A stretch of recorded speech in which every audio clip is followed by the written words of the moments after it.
बहनों, एक पल ठहरिए, क्योंकि ये कोई साधारण कथा नहीं। ये है सावन के महीने की वो संपूर्ण कथा जिसे अगर आपने पूरे भाव से, पूरी श्रद्धा से सुन लिया तो हो सकता है इस सावन शिव जी की तीसरी आंख भी आपकी ओर प्रेम से खुल जाए और माँ पार्वती की ममता आपकी हर मन्नत को पूर्ण कर दे।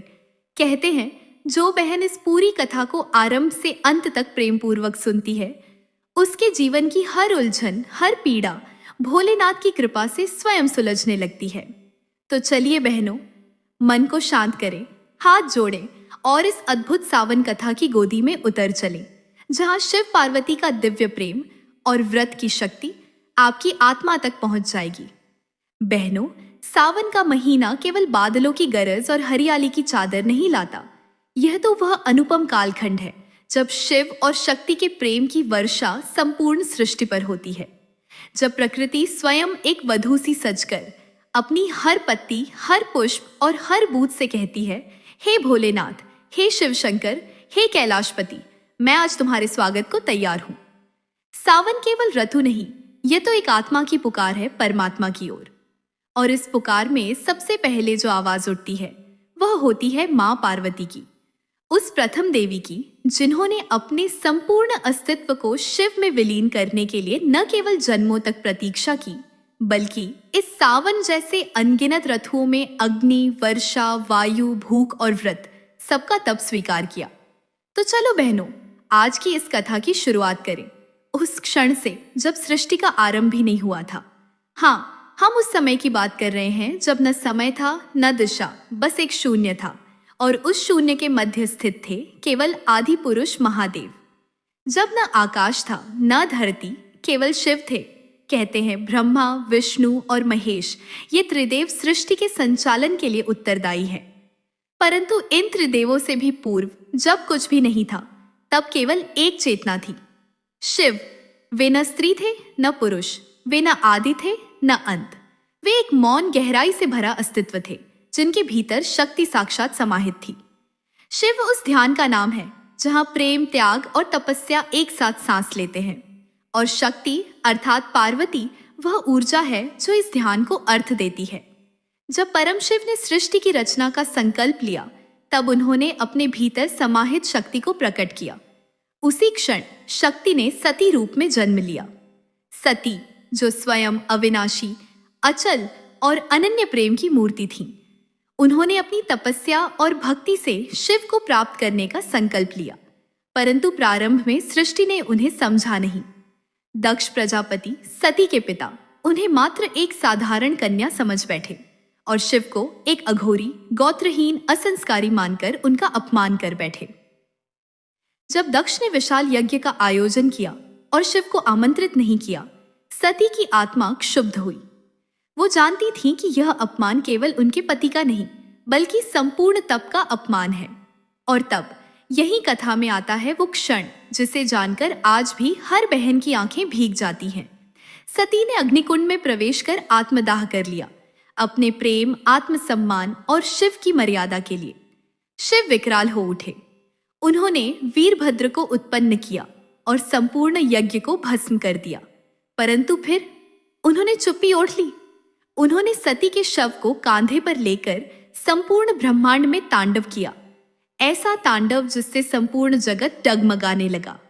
सती के जाने के बाद शिव मौन हो गए। उन्होंने संसार से मुंह मोड़ लिया। वे हिमालय पर समाधि में चले गए, वर्षों तक, युगों तक, और प्रकृति उस प्रेम को देखती रही जो शब्दों में नहीं, आंसुओं में बहता है। वो प्रेम था जिसमें ना अधिकार था ना अपेक्षा, बस समर्पण था। वहीं दूसरी ओर सती ने जन्म लिया पार्वती के रूप में। हिमवान और मैना देवी के घर एक अत्यंत सुंदर, सौम्य और तेजस्वी कन्या ने जन्म लिया। उसका नाम रखा गया पार्वती। पर वह स्वयं जानती थी वह केवल हिमवान की पुत्री नहीं, वह तो शिव की अर्धांगिनी है जो इस जन्म में भी उन्हें प्राप्त करने के लिए आई है। पार्वती बचपन से ही शिव के नाम में रमने लगी। जब उनकी सहेलियां फूलों से खेलती, वह बेलपत्र चुनकर भोलेनाथ के नाम से पूजा करती। जब कोई पूछता, तू किससे विवाह करेगी, वह मुस्कुराकर कहती, मैं तो उन्हीं की हूं जो त्रिनेत्रधारी हैं, जो कैलाश पर विराजते हैं। जब सावन का पहला बादल उनके गांव में गरजा, पार्वती बालिका थी। पर उस वर्षा में उन्होंने एक व्रत का आरंभ किया, सावन सोमवार व्रत। बहनें, क्या आप जानती हैं? सावन सोमवार व्रत का पहला संकल्प मां पार्वती ने ही लिया था। उन्होंने मिट्टी से भोलेनाथ की प्रतिमा बनाई, बेलपत्र अर्पण किए, कच्चे दूध से अभिषेक किया और 5 सोमवार तक निर्जल व्रत रखा, बस एक ही कामना के साथ, हे महादेव, यदि मेरा प्रेम सच्चा है तो आप मुझसे पुनः मिलेंगे, चाहे युगों लग जाए। पार्वती का प्रेम केवल शिव को नहीं, संपूर्ण सृष्टि को स्पर्श करता गया। जब वे व्रत करती, पक्षी चुप हो जाते, फूल खिलने लगते और नदी भी उनके चरण धोने को उमड़ पड़ती। यह भक्ति केवल तप नहीं थी, ये एक स्त्री की पुकार थी उस पुरुष के लिए जो संसार से अलग है, पर उससे ही उसका अस्तित्व जुड़ा है। एक दिन हिमालय की गुफा में शिव की आंख खुली। कहते हैं एक दिन शिव समाधि में थे। उनके भीतर से एक कंपन उठा, एक ऐसी भावना जो वर्षों से विलुप्त थी, किसी के प्रेम का कंपन। उन्होंने ध्यान में देखा एक कन्या जो दिन रात उनकी पूजा कर रही है, जो वर्षा में भीगती है, धूप में तपती है, पर विचलित नहीं होती। शिव मुस्कुराए। उन्होंने पहली बार सावन की हवा को महसूस किया और कहा, शक्ति लौट आई है। शिव ने जब ध्यान में पार्वती को देखा, उनकी आंखें बंद थीं, पर भीतर कुछ कांप उठा था। वो जो वर्षों से निश्चल थे, जिनका हृदय सती के वियोग में पत्थर बन गया था, वो अब धीरे धीरे पिघलने लगा। उनकी रुद्र ऊर्जा स्थिर हुई और प्रेम ऊर्जा धीरे धीरे उभरने लगी। उनके भीतर एक भाव उठ रहा था, कौन है यह कन्या जो मुझे इतने वर्षों बाद भी नहीं भूली? शिव ने नंदी को बुलाया, गणों को इशारा किया और पहली बार हिमालय के उस क्षेत्र की ओर दृष्टि डाली जहां एक तपस्विनी कन्या एकाग्र चित्त से शिव मंत्र का जाप कर रही थी। पार्वती का हर दिन भोलेनाथ के नाम से आरंभ होता। सुबह वह सबसे पहले बेलपत्र चुनती, इतनी भक्ति से जैसे हर पत्र में अपना हृदय अर्पित कर रही हो। फिर शुद्ध जल, कच्चा दूध, दही और शहद से एक छोटा सा लोटा भरती और मिट्टी से बने शिवलिंग को स्नान कराकर अपना सोमवार व्रत शुरू करती।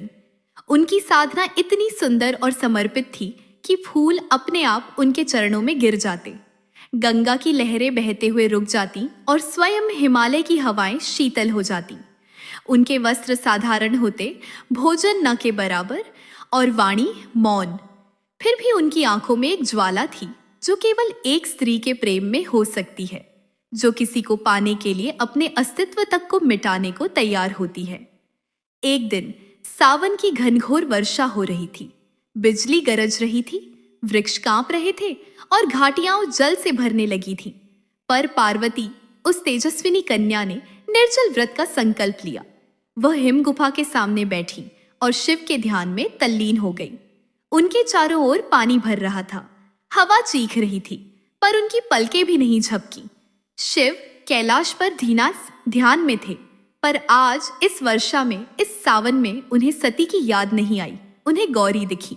उनका चेहरा वही था, पर अधिक नर्म, अधिक करुणामयी और आंखों में वह अनंत प्रेम जो सागर को भी शांत कर दे। शिव की जटाओं से गंगा झरने लगी और उन्होंने कहा, यदि यह वही शक्ति है जो मुझे पाने को जन्म जन्म का संकल्प ले चुकी है, तो मैं क्यों मौन हूं? मुझे जाना होगा, मुझे उसे पहचानना होगा। शिव ने समाधि तोड़ी, उनकी आंखें खुली और समस्त कैलाश लोक गूंज उठा। नंदी, भृंगी, गण, किन्नर सब समझ गए कि शिव के भीतर फिर से सृजन का संकल्प जाग गया है। उन्होंने अपने मस्तक की भस्म पोंछी, नयन खोले और बोले, अब समय है शक्ति से मिलने का, अब समय है उस भक्ति को उत्तर देने का जो वाणी नहीं बल्कि आत्मा से बह रही है। उधर देवलोक में ब्रह्मा जी और विष्णु जी ने देखा कि शिव समाधि से बाहर आ चुके हैं। उन्होंने देवश्री नारद को भेजा पार्वती से मिलने के लिए। नारद जी पार्वती से मिलने गए।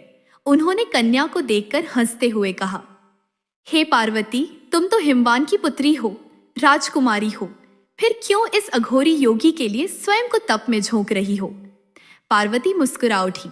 उनकी आंखों में आंसू थे, पर गर्व के। वह बोली, नारद मुनि, शिव केवल योगी नहीं, वे स्वयं सत्य हैं। वे न जीवन से बंधे हैं न मृत्यु से डरे हैं। मैं जिस दिन से जन्मी हूं उसी दिन से उनके नाम की माला मेरे श्वासों में गूंजती है। अगर वो मुझे ना मिले तो जीवन हो या मृत्यु, क्या अंतर है। जब लक्ष्मी जी ने यह सुना तो स्वयं पार्वती से मिलने आई। उनके साथ भगवान नारायण भी थे। लक्ष्मी जी ने पार्वती को गले से लगाकर कहा, हे गौरी, तू केवल एक कन्या नहीं, तू स्वयं प्रकृति है। जब तू प्रेम करती है तो यह सृष्टि मुस्कुराती है। मैं स्वयं नारायण से प्रेम करती हूँ, पर तेरे प्रेम में जो समर्पण है वह अद्भुत है। विष्णु जी बोले, शिव निश्चित ही तुझे स्वीकार करेंगे, क्योंकि प्रेम केवल पाने का नाम नहीं, वो तो समर्पण है, और तुझसे बढ़कर कोई समर्पित नहीं। अब शिव ने रूप बदला। वे एक वृद्ध ब्राह्मण का रूप लेकर पार्वती के सामने आए। उन्होंने कहा, हे कन्या, तू शिव से विवाह करना चाहती है? क्या तू नहीं जानती कि वह श्मशानवासी है? उनके पास ना धन है, ना गहने, ना वंश, ना कुल। पार्वती ने शांत स्वर में कहा, यदि प्रेम के लिए धन, वंश, गहने चाहिए तो वह प्रेम नहीं, व्यापार है। मैं शिव से प्रेम करती हूँ क्योंकि वे सत्य हैं, और सत्य से बड़ा कोई श्रृंगार नहीं। शिव मुस्कुराए और उसी क्षण उन्होंने अपना असली रूप प्रकट किया।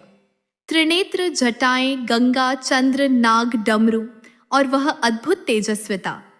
पार्वती की आंखें नम हो गईं। शिव बोले, हे गौरी, अब मैं तुम्हें परीक्षा में नहीं डालूंगा। तू सती थी, तू पार्वती है, और अब तू मेरी शक्ति बनकर मेरे साथ सदा रहेगी। जैसे ही शिव और पार्वती का मिलन हुआ, सावन की वर्षा रुक गई। आकाश में इंद्रधनुष खिल गया। कैलाश पर्वत पर पुष्पों की वर्षा होने लगी, और सृष्टि ने पहली बार शिव और शक्ति का पुनर्मिलन देखा। सावन के एक अद्भुत सोमवार को सखियों, पार्वती जब शिव के असली रूप को देखती है, उनके नेत्रों से अश्रुधारा बह रही होती है।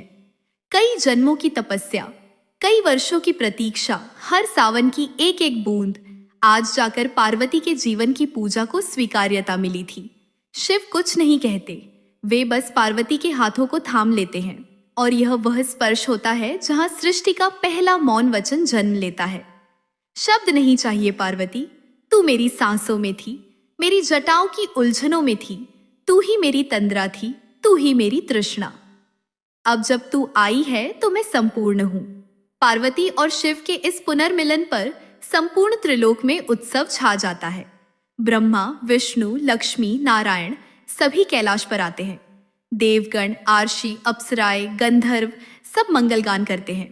सप्तर्षि प्रणाम करते हैं और कहते हैं, आज सावन का यह दिन केवल ऋतु नहीं, यह स्वयं शिव शक्ति का योग है।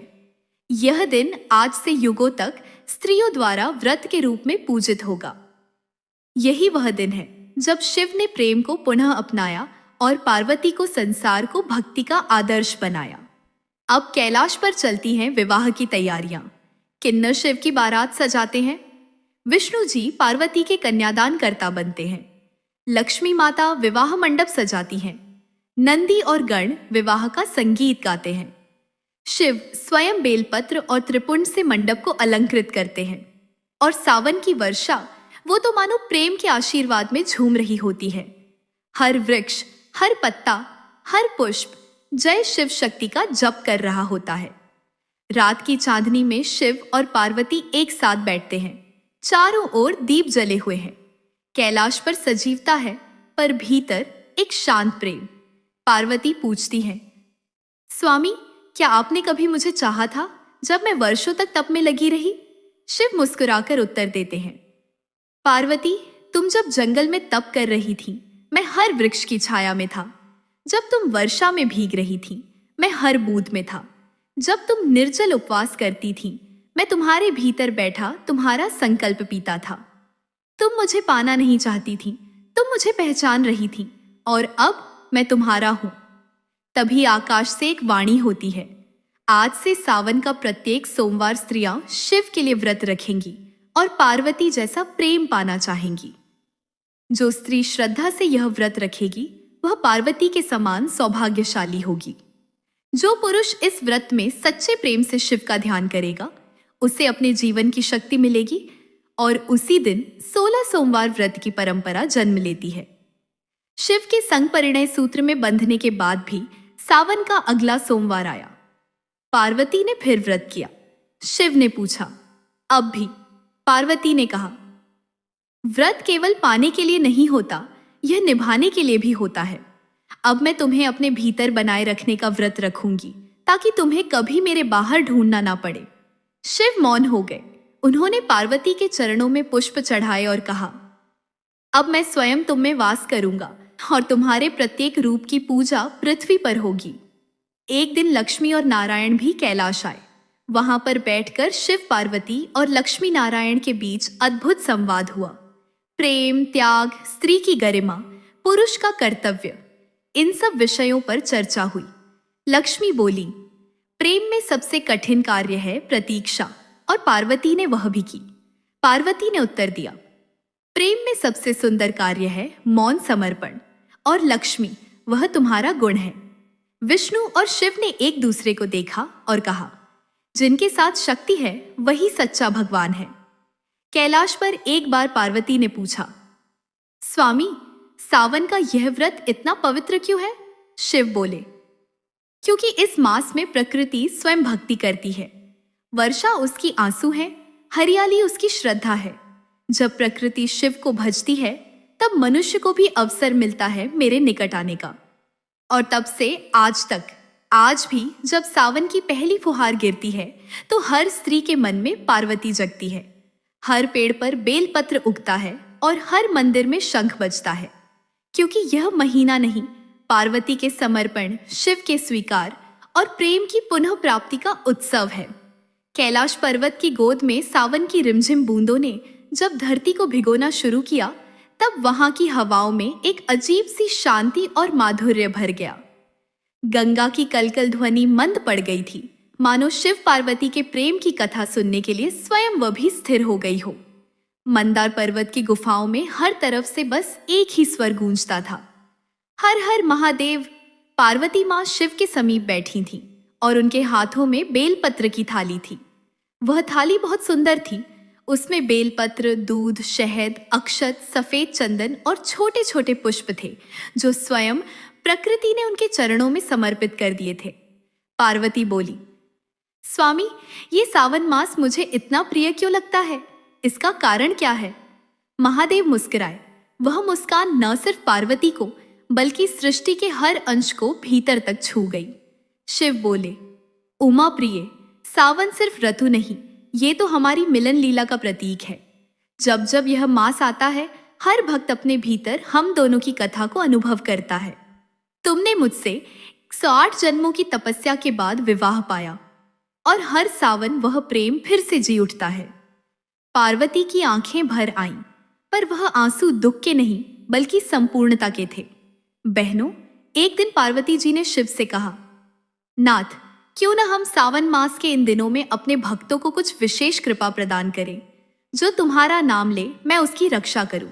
जो मेरी पूजा करे, तुम उसकी इच्छा पूर्ण करो। और जो हम दोनों की कथा प्रेम से सुने, उसे हम दोनों ही अपना बना ले। शिव ने कहा, तथास्तु। जो भक्त सावन में एक समय भी इस कथा को सुनेगा, उसके हृदय में हम निवास करेंगे। कैलाश पर्वत पर तुलसी के पौधे स्वयं महकने लगे। केले के वृक्षों से सुनहरी किरणें निकलने लगीं। लक्ष्मी जी, जो विष्णु भगवान के समीप क्षीर सागर में विराजती थीं, वह भी उस कथा को सुनने के लिए आ गई। लक्ष्मी जी ने पार्वती माँ के चरणों में प्रणाम किया और कहा, माँ, आपकी कथा ही वह अमृत है जिसे मैं सदा अपने वैकुंठ में लाना चाहती थी। पार्वती मुस्कुराई और उन्हें हृदय से लगा लिया। वहीं भगवान नारायण भी प्रकट हुए और शिव से बोले, प्रभु, आपकी यह सौम्य लीला ब्रह्मा, विष्णु, महेश की त्रयी को भी विस्मित कर देती है। शिव बोले, नारायण, इस संसार में प्रेम से बड़ा कोई ज्ञान नहीं, और सावन वह अवसर है जब प्रेम, तपस्या और त्याग तीनों का संगम होता है। इसी सावन मास में एक बालिका भावना ने शिव को पाने की प्रबल इच्छा से व्रत करना शुरू किया। वह प्रतिदिन एक बेलपत्र लेकर जंगल जाती और शिवलिंग पर चढ़ाती। उसका मन निर्मल था और उसकी आंखों में बस शिव का नाम था। एक दिन बारिश इतनी अधिक हुई कि भावना रास्ते में फिसल गई और उसके हाथ से बेलपत्र गिर गया। वह रोने लगी, हे शिव, आज मैं बेलपत्र नहीं चढ़ा सकी, क्या मेरा व्रत अधूरा रह गया? तभी सामने एक तेज प्रकाश हुआ और स्वयं शिव वहां प्रकट हुए। शिव ने कहा, हे पुत्री, जो प्रेम से रोता है वह भी मेरी आराधना करता है। आज तूने बेलपत्र नहीं चढ़ाया पर अपने हृदय को अर्पण कर दिया, यही सबसे बड़ा पुष्प है।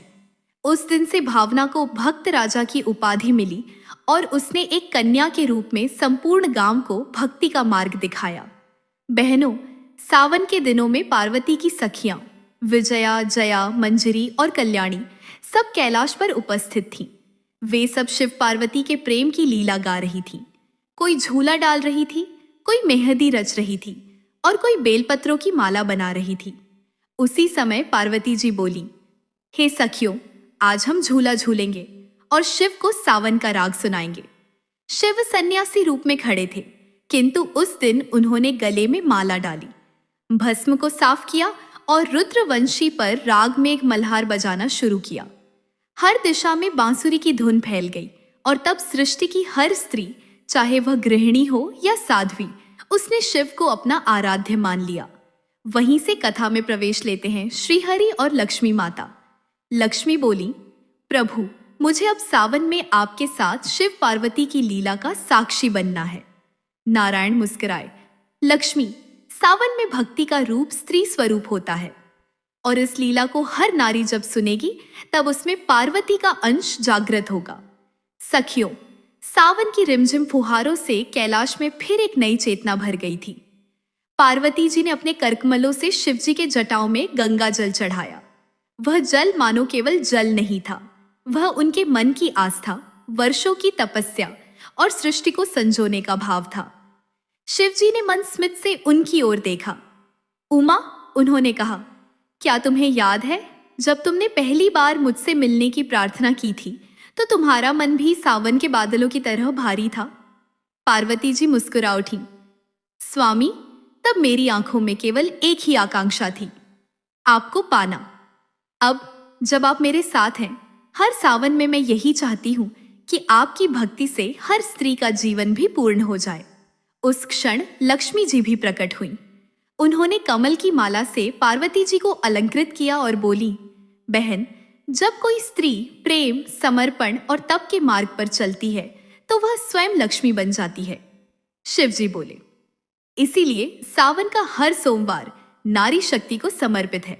जब कोई बहन इस माह में उपवास करती है तो केवल पति की दीर्घायु नहीं बल्कि संपूर्ण जगत की ऊर्जा को संतुलित करती है। ग्राम नलिनीपुर में एक नवविवाहिता थी, आर्या। वह अत्यंत श्रद्धालु, भोलेनाथ की परम भक्त। पहला सावन था उसका ससुराल में और उसने व्रत किया 16 सोमवार का। लेकिन उसके घर की स्थिति ठीक नहीं थी। पति का व्यापार डूब चुका था, सास ससुर उसे ताने देते और आर्या के जीवन में कोई उजास न था। फिर भी हर सोमवार वह तुलसी के पौधे के नीचे दीप जलाकर भोलेनाथ से कहती, हे त्रिपुरारी, अगर आपने मेरी मां पार्वती की पुकार सुनी थी तो मेरी पुकार भी सुनिए। मैं चाहती हूं कि मेरे पति को सुख मिले, मेरे घर में हरियाली लौटे और यह सावन केवल मेरी नहीं, हर बहन की तपस्या सफल करे। और फिर एक रात्रि आर्या के स्वप्न में स्वयं शिव पार्वती प्रकट हुए। पार्वती जी ने कहा, बेटी, तुमने जो संकल्प लिया है वह केवल तुम्हारे परिवार को ही नहीं, पूरे गांव की दिशा बदल देगा। भोलेनाथ बोले, कल प्रातः बेलपत्र पर ओम नमः शिवाय लिखकर घर के चारों कोनों में रख देना। तुलसी के पास गाय का दूध चढ़ाना और अपने हाथों से सासू मां को जल पिलाना। आर्या ने वैसा ही किया और उसी सप्ताह उसका पति वीरेश एक पुराना व्यवसायिक सौदा जीत पूरा घर खुश हो उठा। लेकिन असली चमत्कार तो तब हुआ जब उसके गांव के कुएं से मीठा जल निकलने लगा, जिसे लोग वर्षों से सूखा समझते थे। लोगों ने समझा ये सावन केवल वर्षा नहीं लाया, ये कृपा लाया। फिर शिवजी बोले, सावन का एक एक दिन जब श्रद्धा से जिया जाए तो वह ब्रह्मांड को भी बदल सकता है। हर स्त्री जो व्रत करती है वह केवल अपने परिवार की नहीं, समस्त सृष्टि की रचना करती है। उसी समय नारद मुनि वहां पहुंचे। उनके वीणा के सुरों में सावन की रागिनी गूंज रही थी। भोलेनाथ, वे बोले, मुझे भी यह कथा सुनानी है देवलोक में। हर देवी को बताना है कि पृथ्वी पर नारियां वो तुम्हारे नाम से कैसा तप कर रही हैं। शिव जी ने कहा, तब एक संदेश ले जाओ। हर स्त्री में पार्वती है, हर प्रेम में शिव है और हर सावन एक नया ब्रह्मांड रचने की क्षमता रखता है। उधर वैकुंठ में लक्ष्मी नारायण मुस्कुरा रहे थे। लक्ष्मी जी बोली, स्वामी, शिव पार्वती के प्रेम को देखिए। वो तप से जन्मा, भक्ति से पला और सावन से खिला है। भगवान विष्णु ने उत्तर दिया, इसलिए हर सावन में जब स्त्रियां व्रत करती हैं तो हम दोनों पति पत्नी भी उन्हें आशीर्वाद देने साथ साथ धरती पर उतरते हैं। और उस वर्ष की रक्षाबंधन की रात जब आर्या ने अपने देवर को राखी बांधी तो उसकी कलाई पर भी एक चमत्कारी रक्षा सूत्र स्वयं शिव जी ने बांधा, जिसे केवल आर्या की आंखों ने देखा और मन ने अनुभव किया। और ठीक उस क्षण शिव जी ने पार्वती की ओर देखा और बोले, देवी, सावन की कथा तो चलती ही जाएगी, अब समय है अगले रहस्य को प्रकट करने का। क्या तुम उन्हें वट वृक्ष की कथा सुनाना चाहोगी? पार्वती जी मुस्कुराईं। उन्होंने अपनी स्मृति के झरोकों से एक और कथा का द्वार खोला। सखियों, सावन की उस दिव्य संध्या में जब कैलाश पर्वत पर हरियाली की छाया गहराने लगी, पार्वती जी अपने प्रभु शिव के चरणों में बैठी थीं। वायु में सुगंधित पुष्पों की महक थी। मंद बयार उनके केशों से खेल रही थी और पास ही नंदी, मां लक्ष्मी, भगवान नारायण और गणेश जी की उपस्थिति से वह वातावरण देवताओं का एक दिव्य संगम सा प्रतीत हो रहा था। शिव जी मुस्कुरा रहे थे, जैसे सावन की पहली बूंद किसी तपती धरती को सुकून देती है, वैसे ही पार्वती के भीतर उठते संशयों को शांति मिल रही थी। देव, पार्वती बोली, आपने मुझे मेरा पूर्व जन्म बताया, वह तपस्या, वह साधना, लेकिन क्या केवल तपस्या से ही शिव को पाया जा सकता है? क्या कोई और मार्ग भी है? शिव जी ने पार्वती के सिर पर स्नेह से हाथ फेरा और बोले, उमा प्रिय, जिस मन में सच्चा प्रेम होता है वहां शिव स्वयं वास करते हैं। साधना केवल शरीर की नहीं होती, प्रेम की, श्रद्धा की और समर्पण की भी होती है। और बहनों, तब शुरू हुई एक और कथा, एक और जन्म की, एक और स्त्री की। बहनों, बहुत समय पहले एक नगर में सुंदरी नाम की एक कन्या रहती थी। वह रूपवती थी, लेकिन उससे भी अधिक थी उसकी भक्ति। वह हर सोमवार को उपवास करती, बेलपत्र चढ़ाती और महादेव का नाम गाते हुए पूरे नगर में घूमती। लोग उसे पागल कहते, क्योंकि उसका विवाह किसी पुरुष से नहीं हुआ था और उसने प्रतिज्ञा की थी कि जब तक शिव स्वयंवर नहीं बनते, मैं संसारिक बंधनों में नहीं बंधूंगी।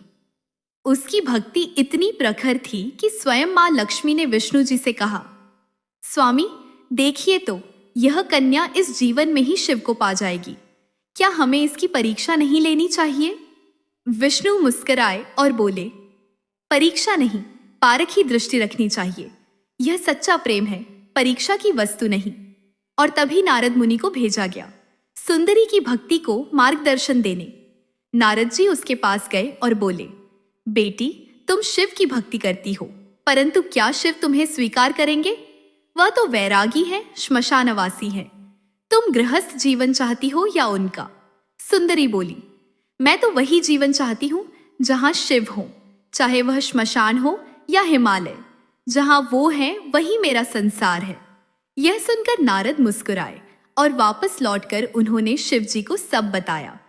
कैलाश लौटे वर्तमान में पार्वती मंद मुस्कुराई, तो प्रभु, वह कन्या मैं ही थी? हाँ देवी, शिव बोले, तुम्हारा हर जन्म शिव के लिए ही समर्पित रहा है। हर जन्म में तुमने भक्ति की, प्रेम किया और अंततः तुमने मुझे पाया। पर कथा अभी यही नहीं रुकी बहनों। अब दृश्य बदलता है। धरती पर सावन की पूर्णिमा का दिन था। वन में एक वृद्धा अपने पोते को शिव पार्वती की कथा सुना रही थी। उसकी आंखों में आंसू थे, पर उसकी आवाज में श्रद्धा थी। उस बालक का नाम था सुदर्शन, जो बाद में आगे चलकर एक महान तपस्वी बना। वही बालक आगे जाकर पार्वती के पुत्र कार्तिकेय के शिष्य बने। और फिर कथा का मोड़ आता है जब पार्वती माता लक्ष्मी के साथ एक दिव्य वन में जाती है, जहां तुलसी, केले और बेल के वृक्षों की छाया थी। वहां दोनों सहेलियों के रूप में समय बिताती हैं और मां लक्ष्मी पार्वती को एक अद्भुत व्रत की विधि बताती है। बहन, सावन में 16 सोमवार व्रत करने से न केवल शिव प्रसन्न होते हैं, बल्कि स्त्री का सौभाग्य अखंड होता है। यह व्रत केवल व्रत नहीं, स्त्री की आत्मा का शिव से संवाद है।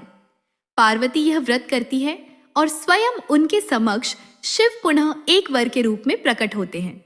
शिव बोले, देवी, तुमने हर जन्म में मुझे पाया है, पर इस जन्म में सावन की इस पूर्णता में मैं तुम्हें अर्धांगिनी से भी अधिक मानता हूँ।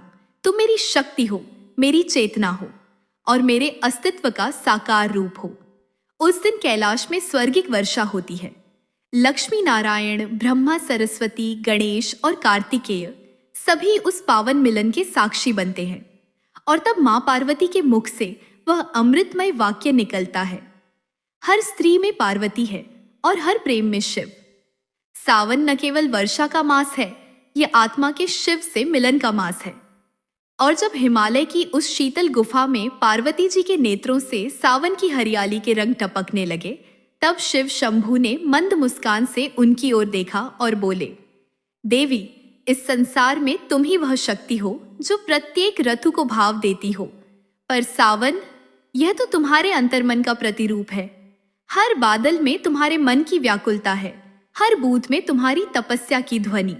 और जब यह हरियाली फैलती है तो लगता है मानो तुम्हारी प्रेम गाथा पृथ्वी पर उतर आई हो। पार्वती मुस्कुरा दी। उनका चेहरा ऐसे दमक रहा था जैसे वर्षा की पहली किरण में कमल खिला हो। स्वामी, पार्वती ने मधुर स्वर में कहा, क्या आपको याद है वो सावन जब मैंने पहली बार आपको सावन सोमवती का व्रत किया था? उस व्रत में मैंने न केवल व्रत की विधि निभाई थी, बल्कि अपनी आत्मा तक को अर्पित कर दिया था। भोलेनाथ की आंखें पल भर को बंद हो गई और स्मृतियों की एक अमृत धारा बहने लगी। कैलाश से बहुत नीचे मृत्युलोक की एक छोटी सी कुटिया में बैठी पार्वती तपस्या कर रही थी। ओम नमः शिवाय, ओम नमः शिवाय। उनकी जिह्वा से जैसे सावन की बूंदें झर रही थीं। हर सोमवार को वे बेलपत्र चढ़ाती, बिना अन्न, केवल जल से उपवास।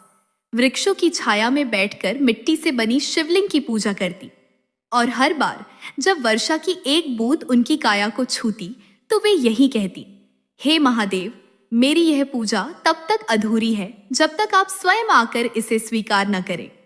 उस समय कैलाश में दिव्य गतिविधि हो रही थी। लक्ष्मी जी नीलवर्णा कमलासन पर आसीन होकर श्रीहरि के साथ शिवालय आईं। नाथ, उन्होंने शिव से कहा, वह कन्या जो नीचे पृथ्वी पर तप कर रही है, उसकी भावना ऐसी है कि यदि आप स्वयं न प्रकट हुए तो सावन की पावनता अधूरी रह जाएगी। कृपा करें और अपने प्रेम का उत्तर दे। शिव मुस्काए, लक्ष्मी जी, आपने सत्य कहा। जिस भाव में अर्पण हो वही भाव ईश्वर को खींच लाता है। मैं उसी क्षण उसकी पुकार पर उतरूंगा। सावन की अमावस्या की रात थी। बिजलियां रह रहकर चमक रही थीं। पार्वती जी अब एकाग्र होकर ध्यान में लीन थीं और तभी उनकी आंखों में एक प्रकाश समा गया। भोलेनाथ स्वयं उनके सम्मुख प्रकट हो चुके थे। शिवजी ने कहा, देवी, तुमने अपनी भावनाओं से मुझे बांध लिया। तुम्हारे इस व्रत ने स्वयं मुझे विवश कर दिया आने को। तुम्हारी यह श्रद्धा सावन की सबसे पावन कथा बनेगी। पार्वती की आंखों से सावन बरस पड़ा, पर यह वर्षा आंसुओं की नहीं, मिलन की थी। इसके पश्चात शिवजी ने पार्वती को एक परीक्षा दी। देवी, यदि तुम सच में मुझे पति रूप में स्वीकार करती हो तो अगले 16 सावन तक तुम यह व्रत करोगी और हर बार अपने प्रेम की गहराई को सिद्ध करोगी।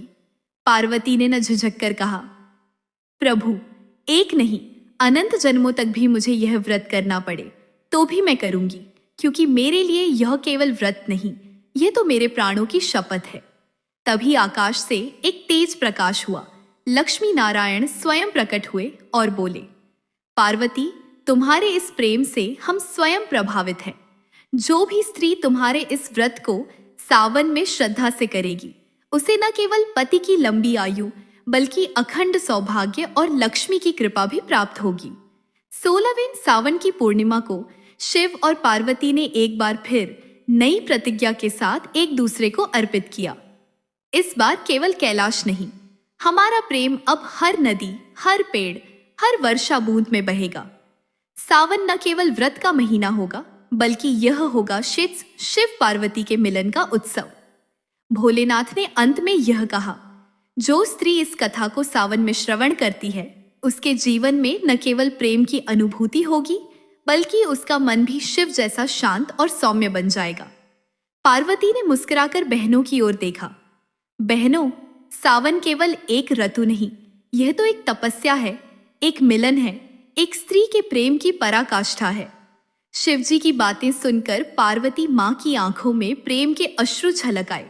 उन्होंने भोलेनाथ का हाथ थाम लिया और बोली, स्वामी, आपने तो मेरा सारा तप, सारी प्रार्थनाओं का फल एक ही वाक्य में दे दिया, जब आपने कहा कि मैं केवल आपकी अर्धांगिनी नहीं, बल्कि आपके साथ हर युग में पुनः पुनः जन्म लेने वाली प्रेम की शक्ति हूं। शिव मुस्काए। हिमालय की ऊंचाइयों पर बैठा वह युगल इस समय न केवल पति पत्नी था, बल्कि ब्रह्मांड की दो दिव्य शक्तियां थीं, सृजन और संहार की, करुणा और तपस्या की। सावन की औरथू अपने पूरे यौवन पर थी। कैलाश की वादियां हरितिमा से सजी थीं, तुलसी की महक वातावरण में व्याप्त थी, और पार्वती माँ ने अपने दोनों हाथों से शिव के मस्तक पर बेलपत्र चढ़ाते हुए सावन सोमवार का व्रत प्रारंभ किया। इस व्रत में पार्वती ने केवल अपनी तपस्या को दोहराया नहीं, बल्कि संसार की हर नारी के लिए एक मार्ग बनाया। कैसे प्रेम, विश्वास और समर्पण से हर स्त्री अपने जीवन में शिवत्व को पा सकती है। शिव जी बोले, उमा, जो भी नारी तुम्हारे इस व्रत को सावन के सोमवार में श्रद्धा से करेगी, वह न केवल सुखी वैवाहिक जीवन पाएगी, बल्कि उसके जीवन में मेरी कृपा तुम्हारे जैसी सखी बनकर सदा बनी रहेगी। और तभी वहां प्रकट हुए लक्ष्मी नारायण शंख की मधुर ध्वनि के साथ आकाश से पुष्प वर्षा होने लगी। शिव बोले, हे नारायण, हे माता लक्ष्मी, आपका इस सावन दिवस पर कैलाश आगमन अत्यंत मंगलकारी है। लक्ष्मी माँ मुस्काई, हे महादेव, सावन की इस पावन बेला में जब तुम और पार्वती इस दिव्य एकता में बंधे हो, तब सृष्टि की सभी स्त्रियां आनंदित हैं। मैंने भी यह व्रत आज ही रखा है अपने नारायण के संग। और वहीं कैलाश पर चारों ओर दीप जल उठे। तुलसी के पत्तों की माला, केले के वृक्षों की छांव और गंगा जल से शुद्ध किया गया शिवलिंग, सबने उस दृश्य को देवताओं का उत्सव बना दिया। तभी वहां प्रकट हुए स्वयं कार्तिकेय और गणेश। गणेश जी ने माता पिता को प्रणाम कर कहा, माता, यह जो व्रत आपने प्रारंभ किया, यह तो समस्त सृष्टि की स्त्रियों को नई आशा और शक्ति देगा। मैं अपने हाथों से इस व्रत की कथा हर युग की महिलाओं तक पहुंचाऊंगा। सखियों, कथा अब आगे बढ़ती है एक ऐसे मोड़ पर जहां पार्वती माँ को एक दिव्य स्वप्न आता है। बहनों, उस रात सावन की वर्षा मंद मंद गिर रही थी। कैलाश की गुफा में शीतल हवा बह रही थी। पार्वती माँ ध्यान मग्न थीं। उनके मुख पर सौम्यता, उनके नेत्रों में गहराई और उनके हृदय में संसार की हर स्त्री के लिए प्रेम। उसी ध्यान में उन्हें एक दिव्य स्वप्न आया। स्वप्न में एक छोटी सी कन्या दिखी, 16 वर्ष की, सांवले रंग की, पर चेहरे पर अद्भुत तेज, ओठों पर मधुर मुस्कान और आंखों में अथाह श्रद्धा। वो कन्या किसी छोटे गांव के शिव मंदिर में खड़ी थी और पूरे श्रद्धा से सावन सोमवार का व्रत कर रही थी। उसने मिट्टी के शिवलिंग पर गंगा जल चढ़ाया, बेलपत्र अर्पण किया और कांपती आवाज में बोली, हे भोलेनाथ, मैं नहीं जानती मंत्र ना विधि, मुझे तो बस इतना पता है कि आपकी सच्चे मन से आराधना करूं और जीवन में मुझे एक ऐसा जीवन साथी मिले जो आपके जैसा सरल, सच्चा और त्यागी हो। पार्वती माँ का हृदय उस स्वप्न को देखकर द्रवित हो गया। उसी समय उन्होंने अनुभव किया, यह कन्या कोई साधारण नहीं, बल्कि आने वाले युगों की लाखों करोड़ों नारियों की प्रतीक है, जो सावन में शिव को पूजेंगी, इसी विश्वास के साथ। स्वप्न समाप्त हुआ और पार्वती माँ की आंखों से अश्रु बह निकले। शिवजी उनके समीप आए और बोले, क्या तुमने देखा उस कन्या को? हर युग में कोई न कोई नारी तुम्हारी तरह ही इस प्रेम और श्रद्धा से मेरा व्रत करेगी और वह तुम्हारे समान ही पूजनीय बन जाएगी। पार्वती बोली, स्वामी, तब तो इस व्रत का नाम 16 सोमवार व्रत होना चाहिए, जिसमें नारी 16 सोमवार तक आपके लिए उपवास करे और मैं उसके जीवन में स्वयं आशीर्वाद बनकर उतरूं। शिवजी ने सहमति में सिर हिलाया और उसी समय आकाश से एक दिव्य ध्वनि गूंजी, जो स्त्री 16 सोमवार का यह व्रत श्रद्धा और प्रेम से करेगी, उसे पति रूप में शिव जैसा पुरुष मिलेगा और उसका जीवन सुख, प्रेम और शांति से भर जाएगा। अब कथा में प्रवेश होता है एक गांव की विधवा स्त्री का, जो अपने जीवन की कठिनाइयों के बावजूद शिव जी के प्रति अटूट श्रद्धा रखती है। उसका नाम था सत्यवती। वह हर सोमवार को नदी किनारे जाकर शिवलिंग की पूजा करती, अपनी सूनी मांग में अक्षत रखकर बस यही प्रार्थना करती, हे महादेव, मुझे कोई वर नहीं चाहिए, बस इतना आशीर्वाद दीजिए कि मेरी बेटी को आपके समान सौभाग्यशाली जीवन साथी मिले। शिव और पार्वती कैलाश से यह देख रहे थे। पार्वती मुस्काई और बोली, स्वामी, सत्यवती जैसी माताएं ही इस व्रत को जन जन तक फैलाएंगी।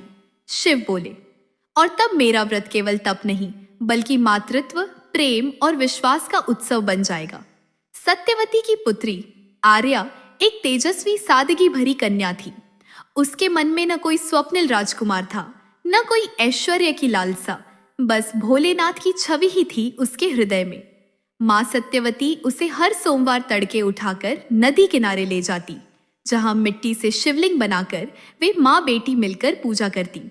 आर्या के हाथों में कांपते हुए फूल होते और ओठों पर बस एक प्रार्थना, भोलेनाथ, आप जैसे सरल, सत्य और समर्पित वर मुझे भी दीजिए। मेरे जीवन में सच्चा प्रेम दीजिए, जैसा माँ पार्वती को मिला। शिव पार्वती कैलाश से इस दृश्य को देखकर आशीष देने लगे। पार्वती माता बोली, स्वामी, देखिए कितनी मासूमता से ये कन्या मुझे ही अपनी आदर्श मानती है। क्या इसे अब आपकी कृपा का समय नहीं आ गया? शिव मुस्कुराए, इस कन्या की तपस्या पूरी है, अब इसे मैं वही दूंगा जो इसे भावों से मांगा है, एक सच्चा, निर्मल, मेरा ही अंश। इधर गांव में एक और युवक था, नीलकांत, एक अनाथ जो मंदिर में पला था और भक्ति में ही बड़ा हुआ। उसका हृदय भी शिव में ही रमा रहता और सावन के सोमवार उसके लिए त्योहारों जैसे होते। एक सोमवार की सुबह जब आर्या नदी किनारे पूजा कर रही थी, वहीं पास में नीलकांत शिवलिंग पर अभिषेक कर रहा था। दोनों के नेत्र सहसा मिले और कुछ क्षणों को समय थम गया। ना कोई वासना थी, ना कोई आग्रह, बस एक मधुर शांति, जैसे दो आत्माएं अपने स्रोत को पहचान रही हों। पार्वती ने शिव से कहा, स्वामी, क्या अब समय आ गया कि इन दोनों को जीवन साथी बना दिया जाए? शिव बोले, हाँ देवी, यह मिलन कोई संयोग नहीं, यह मेरे व्रत का फल है, यह सावन की तपस्या की परिणति है। उसी रात आर्या को स्वप्न आया, जिसमें माता पार्वती स्वयं आकर बोली, बेटी, तेरी श्रद्धा ने शिव को प्रसन्न किया है। तेरे जीवन में जो प्रेम आएगा वह संसार के हर प्रेम से ऊंचा होगा, क्योंकि वह त्याग और भक्ति पर आधारित होगा। नीलकांत तुम्हारा अपना शिवांश है। सुबह होते ही गांव में एक चमत्कार घटा। मंदिर के पुजारी ने स्वयं सत्यवती से आकर कहा, देवी, यह प्रस्ताव स्वर्ग से आया लगता है। नीलकांत और आर्या का विवाह शिव पार्वती की इच्छा है। गांव में उत्सव सा माहौल छा गया। बिना किसी बंधन के, बिना दहेज, बिना आडंबर, शुद्ध प्रेम और भक्ति पर आधारित विवाह हुआ। विवाह की वेदी पर जब आर्या और नीलकांत ने शिवलिंग के सामने प्रण लिया, तब आकाश से फूल बरसे और मंदिर की घंटियां अपने आप बजने लगी। बहनों, सावन की यह कथा अब एक चमत्कारी रूप में प्रवेश कर रही है। अब मैं आपको सुनाऊंगी एक रानी की 16 सोमवार व्रत की अद्भुत कथा।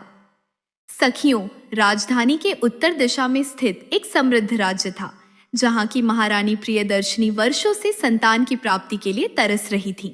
राजा बलवान, धर्मपरायण और प्रजावत्सल थे, परंतु उनके जीवन में वह अधूरापन बना हुआ था, एक संतान की कमी जो उनके वंश को आगे बढ़ा सके।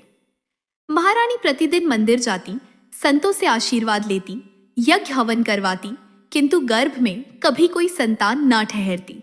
एक दिन वे महल के पीछे स्थित शिवकुंड पर ध्यानस्थ बैठी थीं, जहां एक वृद्धा उन्हें मिली, झुकी कमर लेकिन नेत्रों में ज्योति।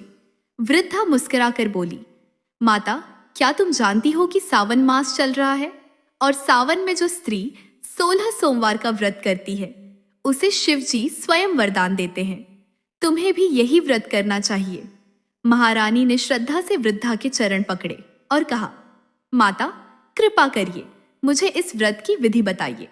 वृद्धा ने स्नेहपूर्वक बताया, हर सोमवार प्रातः स्नान करके स्वच्छ वस्त्र धारण करो, शिवलिंग पर बेलपत्र, अक्षत, जल, दूध अर्पण करो, दिन भर व्रत रखो, शाम को शिव पार्वती की कथा सुनो, रात्रि में ओम नमः शिवाय का जाप करते हुए सो, और ऐसा 16 सोमवार तक करो। फिर अंत में ब्राह्मण भोजन, दान और कथा उद्यम करके व्रत का समापन करो। महारानी ने उसी क्षण प्रण लिया, जब तक मेरे अंचल में शिव की कृपा से पुत्र रत्न नहीं आता, तब तक मैं प्रत्येक सोमवार व्रत करूंगी और हर बार शिव पार्वती की कथा स्वयं गाऊंगी। समय बीतता गया, महारानी का हृदय शिव भक्ति में डूबता गया। हर सोमवार पूरा राजमहल जैसे शिवमय हो जाता। राजा स्वयं बेलपत्र चुनकर लाते।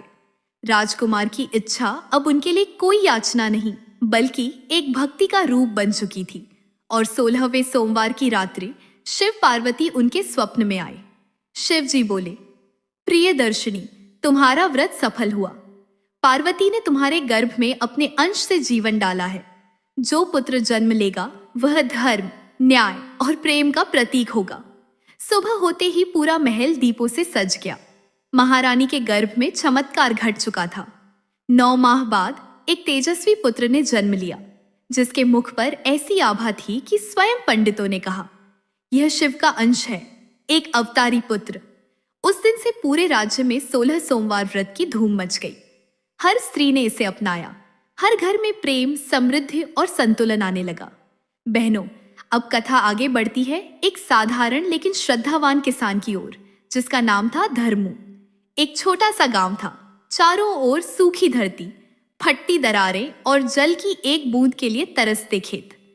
धर्मू हर दिन आसमान की ओर टकटकी लगाए देखता और मन ही मन सोचता, हे भोलेनाथ, क्या मेरी धरती यूं ही बिन अन्न की प्यासी रहेगी?